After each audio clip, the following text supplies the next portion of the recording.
नमस्कार, मेरा नाम किरण वर्मा है और मैं 21,000 किलोमीटर की पैदल यात्रा कर रहा हूं देश भर में रक्तदान की जागरूकता के लिए। तो बाकी सब लोगों को अपना इंट्रोडक्शन देने से पहले मैं सिर्फ अपनी कहानी शेयर करना चाहता हूं।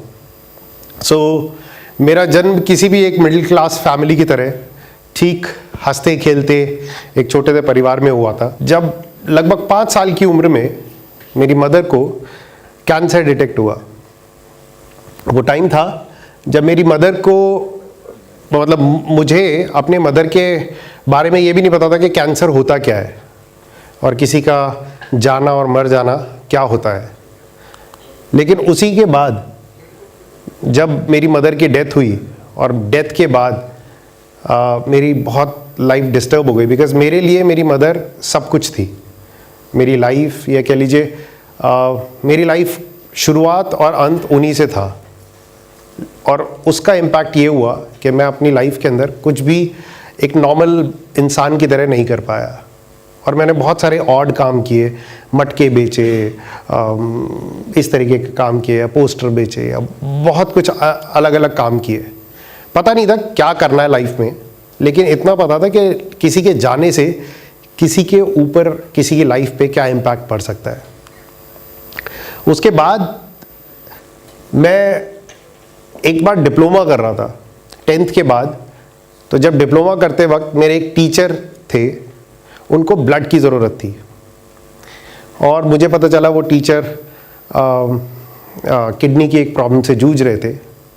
तो उन्होंने, जब मुझे पता चला, और मैं पढ़ाई में बहुत ही बेकार था, 11th फेल होने के बाद जब मैं कोशिश कर रहा था डिप्लोमा करने की, तो मुझे उसके अंदर एक होप नज़र आई। अपने टीचर को ब्लड दूंगा, शायद वो खुश हो जाएंगे और मुझे इंटरनल में मार्क्स देंगे और मैं पास हो जाऊंगा। With that intent I went to donate blood to him. That was the first time I went to donate blood. और जब मैंने उनको ब्लड डोनेट किया, करने के बाद उनके बेटे से मेरी मुलाकात हुई और उन्होंने सिर्फ एक बात बोली, थैंक यू। वो थैंक यू इतना इमोशनल था, वो इतना डीप था कि मुझे रियलाइज़ हुआ कि जिस वक़्त मेरी मदर कैंसर से जूझ रही थी, उस वक़्त शायद मेरे पिताजी ने भी कुछ इसी तरह का स्ट्रगल देखा होगा, इसी तरीके की बेचैनी देखी होगी, इसी तरीके की एक प्यास देखी होगी उनको बचाने की, उनको एक नई उम्मीद देने की। बस उसी वक्त था जब मैंने फ़ैसला लिया कि जब तक हेल्दी हूँ मैं ब्लड डोनेट करूँगा। और अपनी रेगुलर लाइफ के साथ साथ मैंने ब्लड डोनेट करना शुरू किया। लेकिन उसी दरमियान मेरे साथ कुछ ऐसे वाक़ये हुए कि जिनकी वजह से मैं काफ़ी टूट गया। और ये जो 3 इडियट दिख रहे हैं मेरे साथ, ये मेरे दोस्त हैं जिन्होंने मुझे खुदकुशी करने से बचाया। 2013 में और 12 में मैंने 2 बार ऐसे कोशिश की थी, क्योंकि मुझे समझ में नहीं आ रहा था कि क्या हुआ। देखा जाए तो मैं उसी वक्त मर चुका था। मैं अभी जो भी आपके सामने खड़ा हूँ, ये मेरी सिर्फ एक बोनस लाइफ है और ये इन तीनों की वजह से दी गई है। जब मैं आगे अपनी लाइफ में बढ़ा तो मेरी मुलाकात मेरी वाइफ से हुई और मैं प्यार में पड़ा और शादी हो गई। ये एक बिल्कुल नॉर्मल कहानी जैसी लगती है, लेकिन यहाँ पर मेरे से एक हादसा हो गया। मैं एक अच्छी खासी नौकरी में अच्छे खासे लेवल पे काम कर रहा था। तभी 26 दिसंबर 2016 को मेरे पास एक कॉल आया।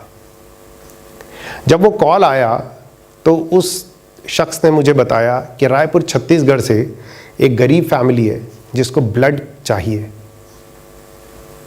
और मैं तैयार होके ऑफिस जाने को ही था। तभी मैंने सोचा कि मुझे कल तो ब्लड डोनेट करना ही है, क्योंकि मैं अपने बर्थडे पे हर बार ब्लड डोनेट करता था। तो मुझे लगा कि क्यों ना एक दिन पहले ही कर दिया जाए। और मैं भाग के हॉस्पिटल चला गया और ब्लड दिया। उस हॉस्पिटल के अंदर प्रोसेसिंग चार्ज नहीं लिया जाता था, क्योंकि वो एक गवर्नमेंट हॉस्पिटल था। एंड ऑल्सो कई गवर्नमेंट हॉस्पिटल के अंदर चार्जेस लिए भी जाते हैं जो पेशेंट बाहर से आते हैं। लेकिन उस पर्टिकुलर केस में, उस पर्टिकुलर हॉस्पिटल में कोई ऐसे चार्जेस की ज़रूरत थी नहीं। और आउट ऑफ क्यूरोसिटी मैं ब्लड डोनेट करने के बाद जब पेशेंट की फैमिली से मिलने गया, तब मुझे पता चला कि जिस व्यक्ति ने मुझे कॉल करके बुलाया था, उस आदमी ने उस औरत से मेरे ब्लड के अगेंस्ट पैसे लिए थे, जो कि इल्लीगल था, अनएथिकल था। मुझे लगा कि मेरे साथ कुछ चीटिंग हो गई है और मुझे इसके बारे में कंप्लेन करनी चाहिए। लेकिन प्रॉब्लम ये थी कि पैसा कैश में लिया गया था और उसके ख़िलाफ़ कोई एफआईआर भी नहीं दर्ज कर सकता था। मैंने बतेरी कोशिश करी उसको कॉल लगाने की, उससे बात करने की, लेकिन उस आदमी ने फ़ोन ही बंद कर दिया। अब डीमोनेटाइजेशन का टाइम था, तो इसीलिए मुझे थोड़ा हमदर्दी हुई। मुझे लगा कि कुछ पैसे उस लेडी को दे देने चाहिए ताकि उसको ये ना लगे कि मैंने पैसे के एवज़ में उससे ब्लड दिया है, उसके पति के लिए ब्लड दिया है। जब मैं वार्ड में गया तो वो औरत अपने पति को लेके नीचे गई हुई थी। तभी एक बंगाली लेडी उसी वार्ड में बैठी हुई थी, जो कई महीनों से उनके साथ रूम शेयर कर रही थी, वार्ड शेयर कर रही थी। तो उसने बोला कि अभी आते ही होंगे, आप यहीं वेट कर लीजिए।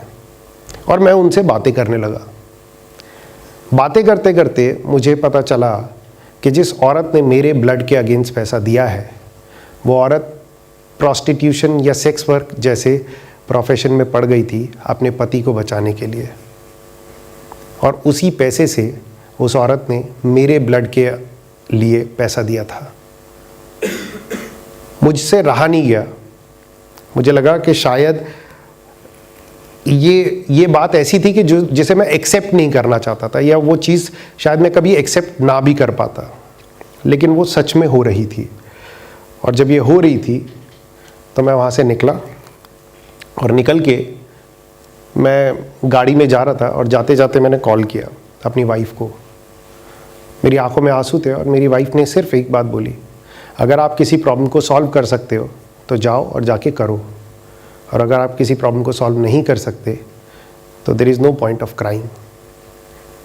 मैंने ठीक उसी वक्त फैसला लिया कि मैं अपनी वेल पेइंग जॉब को छोड़ के I will be working only on blood donation.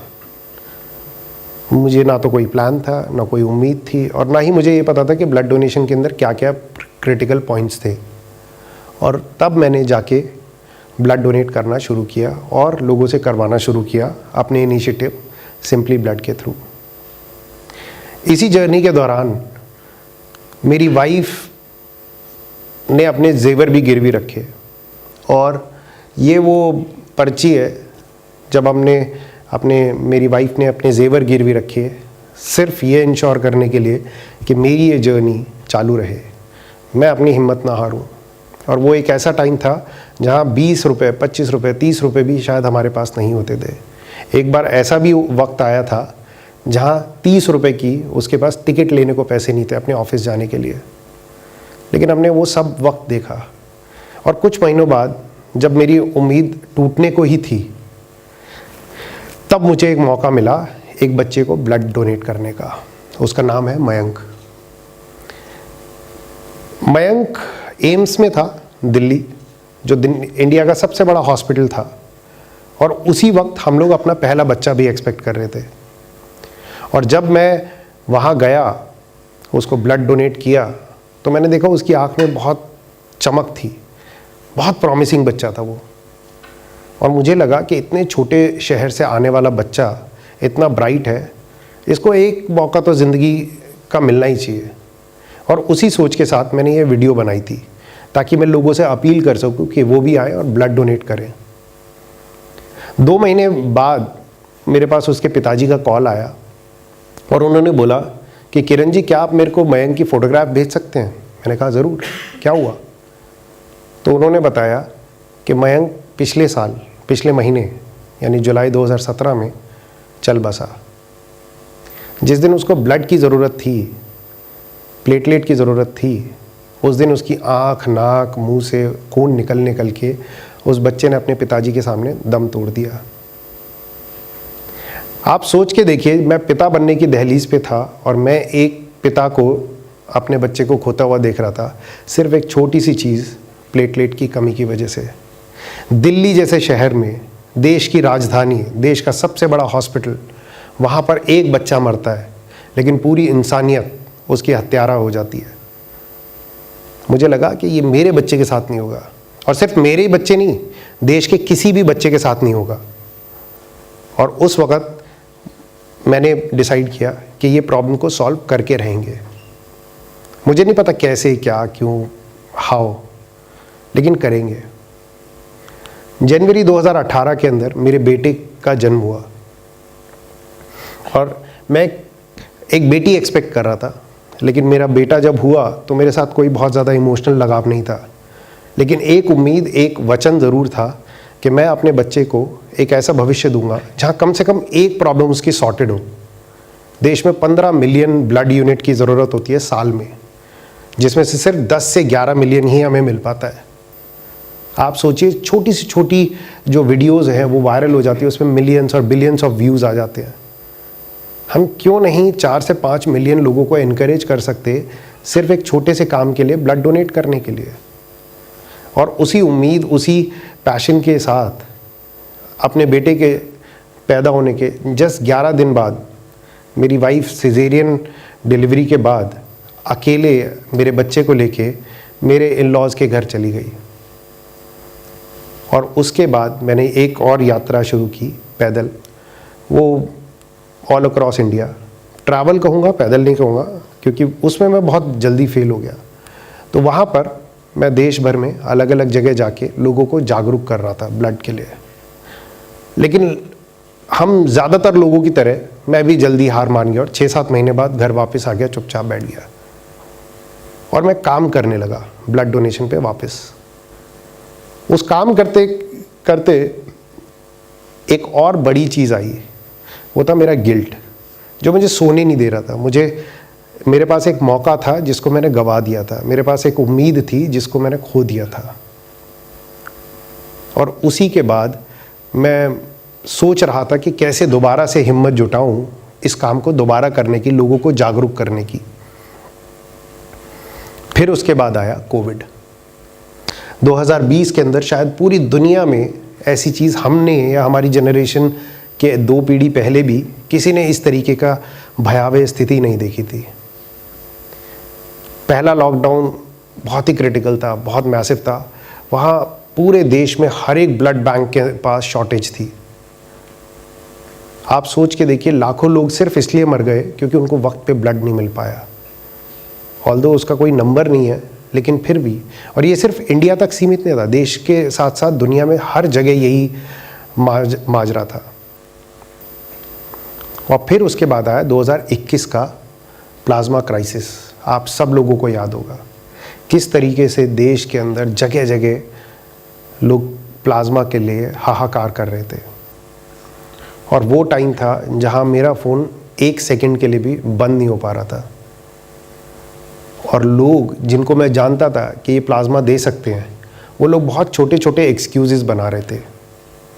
मैं इसलिए नहीं दे सकता, मैं उसलिए नहीं दे सकता, मैं ऐसे नहीं दे सकता, मैं वैसे नहीं दे सकता। लेकिन ठीक लॉकडाउन के हटते के साथ ठीक वही लोग शराब की लंबी कतारों में खड़े हुए थे, क्योंकि उनको वहाँ पर शायद कोरोना नहीं हो रहा था। और ये बात शायद 1 जून के आसपास की बात है, और 14 जून को था वर्ल्ड ब्लड डोनर डे। और उस दिन मुझे लगा कि there is no point of celebrating any such day अगर हम वक्त पे लोगों के काम ना आ सके। मुझे लगा कि हम लोग एक ऐसी ज़िंदगी जी रहे हैं जहां हमने प्रॉब्लम के साथ जीने को एक्सेप्ट कर लिया है। हमने उन्हीं के साथ अपने आप को एडजस्ट कर करके चलाना सीख लिया है। बट मेरी डेस्टिनी ये नहीं है, और मेरा शायद मकाम भी ये नहीं है कि मैं यहीं पे ख़त्म हो जाऊं या यहीं पे अपने आप को विराम दे दूं। तब उसी रात को 2 बजे के करीब मेरी वाइफ और मेरा बच्चा मेरे बाजू में लेटे हुए थे, और बिना उनकी मर्ज़ी के, बिना उनसे पूछे, मैंने एक पोस्ट डाली कि मैं 27 दिसंबर 2021 को पूरे देश भर में पैदल यात्रा करूंगा, सिर्फ एक मैसेज के साथ कि आप लोग ब्लड डोनेट करें।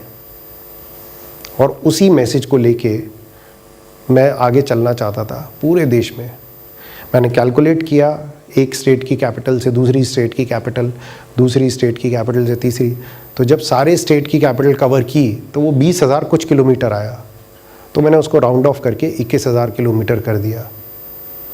एंड थैंकफुली एक पोस्ट वायरल हुई जिसके अंदर वो 21,000 किलोमीटर इतना ज़्यादा वायरल हो गया कि मुझे लगा अब इसी के साथ चलना चाहिए। ऑल्दो मेरी जर्नी इससे कहीं लंबी होने वाली है, लेकिन मैंने ये फैसला लिया that I am going to walk and talk about only one thing, कि कोई भी व्यक्ति ब्लड की कमी की वजह से ना मरे। और मैं पिछले 1 साल में 10,000 से ज़्यादा किलोमीटर चल चुका हूँ, 10 अलग अलग राज्यों में, जहाँ मैं 13 लाख से ज़्यादा लोगों से मिल चुका हूँ, बच्चों से मिल चुका हूँ, कॉलेज, स्कूल्स, यूनिवर्सिटीज़, और जाने कहाँ कहाँ, ट्राइबल एरियाज़, और शायद उन एरियाज़ में भी जिनका नाम भी नहीं हमने सुना। और वहाँ जाके सिर्फ एक मैसेज होता है कि आप ब्लड डोनेट करें। ब्लड डोनेट सिर्फ इसलिए करें कि ताकि आपका बच्चा, मेरा बच्चा इस प्रॉब्लम से पैदा ना हो, इस प्रॉब्लम की वजह से उसकी जान ना जाए, हम लोग उसको जीने का एक मौका दें। मैं आपको बड़ी इंटरेस्टिंग बात बताता हूँ कि कोई भी डॉक्टर, कोई भी दवाई, कोई भी ब्लड आपकी जान बचाने की गारंटी नहीं देता। वो सिर्फ आपको दुनिया की सबसे बड़ी चीज़ देता है, और वो है होप, जिसके सहारे हम जीते हैं, जिसके सहारे हम चलते हैं, जिसके सहारे हम पढ़ाई करते हैं, और उस पढ़ाई के दम पे हम नौकरी लेते हैं। और पढ़ाई नौकरी इसलिए करते हैं क्योंकि हमें एक होप होती है कि अगले महीने सैलरी मिलेगी। ठीक उसी होप के साथ जब हम चल रहे होते हैं, उसी होप के साथ हम ब्लड डोनेट करते हैं कि ताकि एक व्यक्ति को एक मौका मिल जाए, उसको शायद इफ़ एंड बट में से ब्लड जैसी चीज़ हट जाए, उसको कल उसकी फैमिली को ये ना लगे कि काश हमने ब्लड दे दिया होता, अरेंज कर लिया होता, मिल गया होता, और वो हमारा फैमिली मेम्बर बच गया होता। सिर्फ उस होप के साथ मैं चल रहा हूँ, सिर्फ अपने लिए नहीं, देश के हर उस बच्चे के लिए जो मयंक की तरह सपने देखता है। और मेरा मकसद है कि जिस दिन हम 5 मिलियन और ब्लड डोनर तैयार कर लेंगे, I guarantee nobody is going to die waiting for blood.